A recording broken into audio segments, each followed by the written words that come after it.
Interesting news about Jonathan Majors came out last night, and I'm 100% excited about it. When you hop on X, when you hop on social media, the other platforms that do a lot more censorship, the vast majority of the people are in alignment and they see the bullshit.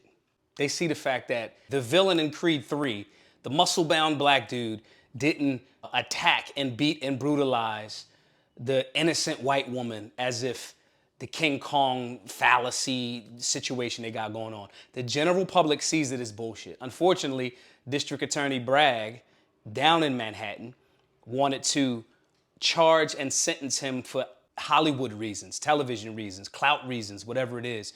So I feel for Jonathan Majors, who's going to be impacted tremendously for a little while because Marvel, Disney, these guys fell back off of him after the conviction. Mind you, a misdemeanor conviction. I want to kind of like really throw that out there. A misdemeanor conviction of assault is if someone hits me, I hit them back. If I slap someone, if I tap them on the hand, a misdemeanor charge for assault is that. Even more irony is the fact that there's a video of him literally putting this woman like, yo, you gotta fall back. Please get in the car. You tripping, you get in the car. And he's running away. Literally, video evidence, putting her back in the actual vehicle. Not that he punched her in the head and knocked her out the car, none of that. Then what does she do? Follow behind him. Running behind the person that she's so upset with. You know, the other part that doesn't come out, and which is another reason why I'm fabulously excited about how these turn of events are gonna go. What media doesn't tell, they blast the headline of Jonathan Majors found guilty of assault. They say that, right? They ignore the video footage. They ignore the fact that she came back to the place after he ran away from her. Oh, on the stand, this same person, right? She was ordering champagne and drinks on his credit card, giving them out to all innocent strangers around, goes back to his place, gets in, he finds her passed out drunk in his closet the next morning, and he called 911. I'm excited because Disney is exposing themselves to consistently be the contradiction that they are. I'm excited because I expected most of the general public to be like, yeah, we got another abusive, toxic male. And I'm noticing even the feminists are being quiet about this. So ludicrous, so insane. And I woke up with a heavy heart thinking, man, I gotta have a rough day dealing with our people. Because the American people are going to get gullible by this. And I'm so excited that the vast, overwhelming majority of people are turning around and going, that's some bullshit. Want to send support, love, and energy for Jonathan Majors, his extended family, loved ones, and all of that. As someone that's been falsely accused of rape, which is the most heinous crime anyone can do, I know what it feels like to be in that space. I wasn't in that space in the public eye like he is. I didn't have hundreds of millions of dollars on the line like he did. I want to send energy to that brother because when you're about to be the face of a franchise, Creed came from Rocky. Rocky came out in the late 70s.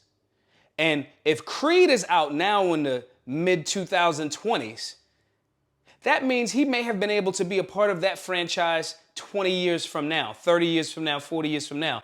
But the contradictory media, the contradictory entity that Disney is, shouldn't get our support. I think a lot of people forgot around sports season. I think a lot of people forgot that they wasn't supposed to be watching Disney. They wasn't supposed to be watching ABC, ESPN, Sports Center, all owned by Disney.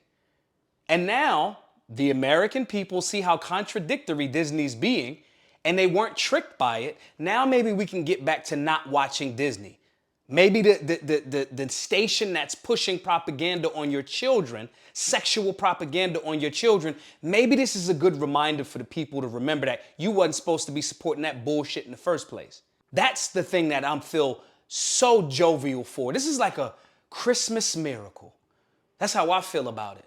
In the middle of this holiday joy that I have for this awakening that the general public seems to be showing via social media, at least in my anecdotal experience, right? Going back to someone that has identified with being falsely accused, I think that he's going through something so public right now.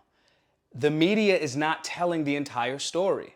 I would challenge him to do a few things though. One, Jonathan Majors didn't take the stand. He's wrong. I understand it's a lot of money on the line and a lot of them handlers are telling him one thing. You have to get on the stand and tell your story. You have to. I am a healthy dude, big dude. There's no way. There's video footage. I did not do this to her. She's upset with me. The trial and the jury needs to hear that from him, but they didn't.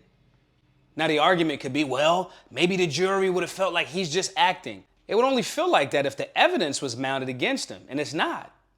It's not. We literally have footage of someone running away. This is something that we teach in our conflict resolution classes. Leave. We get into it. Maybe he has something extra thick on his side. Who knows? Snow Bunny see it.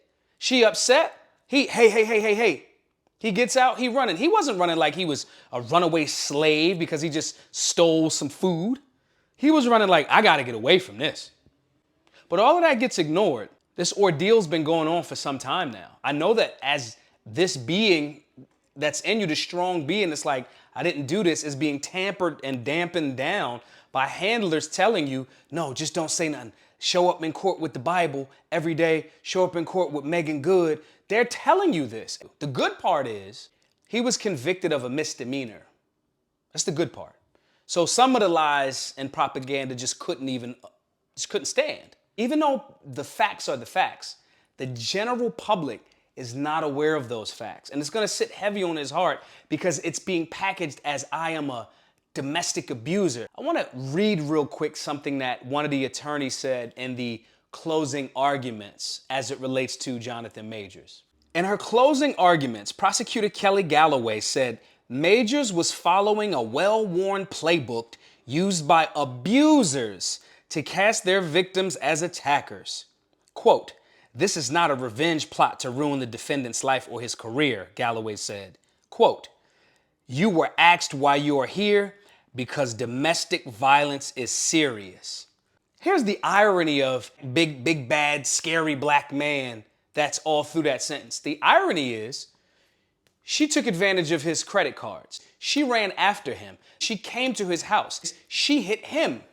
These are abusive tactics that an abuser does. Then, ironically, she gets on the stand and cries. How do you cry and you're so distraught by this after you went to the man that was supposedly your attacker after he ran away from you? In the self-defense community, we talk about imminent threat. If she felt an imminent threat and she was abused, why did she run? See, this is where the gaslighting at. Prosecutors like that will try to paint this woman as the victim, but if she was actually the victim, you would see physical evidence of it. None. Now, even though he didn't take the stand then, the court of public opinion is already showing you that they agree with you. So I think now what he needs to do is redefine his narrative. He's been quiet this entire time. Social media has not hung him, generally. Now he needs to hop out and say, listen, this is not true. I was quiet because I was told to be quiet by my team. Now that this part is over and the big charges, because I want people to be aware, the other charges were dropped. He was found innocent of those, the serious ones. They call it harassment and assault, but in reality, the harassment can be him yelling back and forth through text. That's a form of harassment. So he needs to reshape the narrative based on the reality using social media. He seems to be a very reserved and quiet dude. He has to get out of that. So that's the second thing that I would say to Jonathan Majors. Not that it could fall on deaf ears. He may see it, he may not.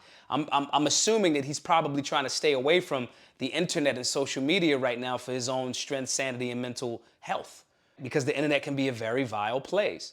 But the reality is, he's got to make different decisions. I love the fact that he's in a relationship with Megan Good at this point. I love the fact that she showed up. I think it would be very, very trash of her to now leave him. But overall, the bigger thing is just really, really utilizing this as a stepping stone and communicating. I don't think his career is done. I think contradictory Disney, that has had executives that have molested children, I think that contradictory Disney is showcasing who they are.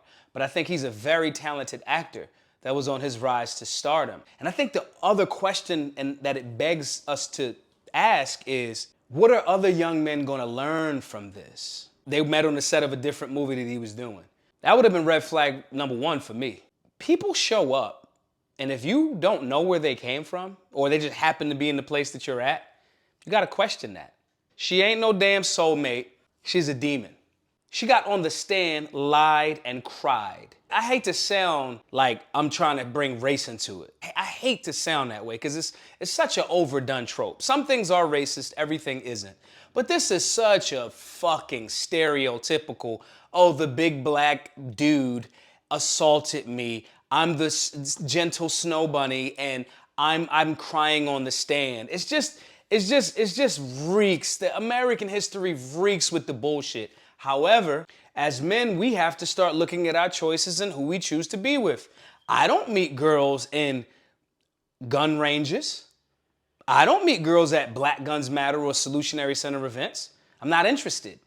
Now, I'm not saying that you can't find love wherever you find love, but I think for men, we should be a little bit more stringent in our vetting process. The audio of him saying to her, you're drunk, you're coming home, you're bringing people into our home, you kind of got to be like Coretta Scott King. You got to be like Michelle Obama.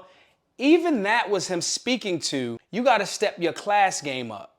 That's him identifying that we kind of ain't on the same level. And you have attachments to people and you want to help them get up on a level. This entire case, as more and more of the evidence and the transcripts and things like that come out, this is a textbook example for men to learn what to avoid. I tell men all of the time, Black Guns Matter started because, and we saw so much growth and success in the earlier years because I wasn't chasing women. I just wasn't. I was afraid. Gun bunnies are a thing. A beautiful woman that is a pro-Second Amendment, that's in great shape, that's, got a nice little rump on her. That's something beautiful and to behold. And they showed up all of the time at the classes. I was paranoid, and that paranoia made me more stringent about who I was letting into my space. That's the overall lesson that men should be taking from this. No man in his right mind thinks Jonathan Majors abused or oh, he's an abuser. He's a blah, blah, blah. They even tried to package the conversation that he was having about telling her you should be more like Michelle Obama. They tried to package that like he was in a sexual mood, trying to make her be like Michelle Obama. Everything to villainize this man. The pendulum from the Me Too movement has overswung. It's not overcorrection, it's just wrong. And I think so many people are seeing that now. He's saying, hey, I want you to be more royal and regal. Media turned that into, let's attack him. And I'm so glad that so many men and women are recognizing that, but young men more specifically need to take this as, a cautionary tale. I don't care what her race is, what is her mind? The thought that I have to leave with most of the young men more specifically, women too, but more men more specifically, because we at the center of the scope right now. The war is on masculinity primarily, not limited to. I saw a Instagram post by Hormozy, and he talked about his wife.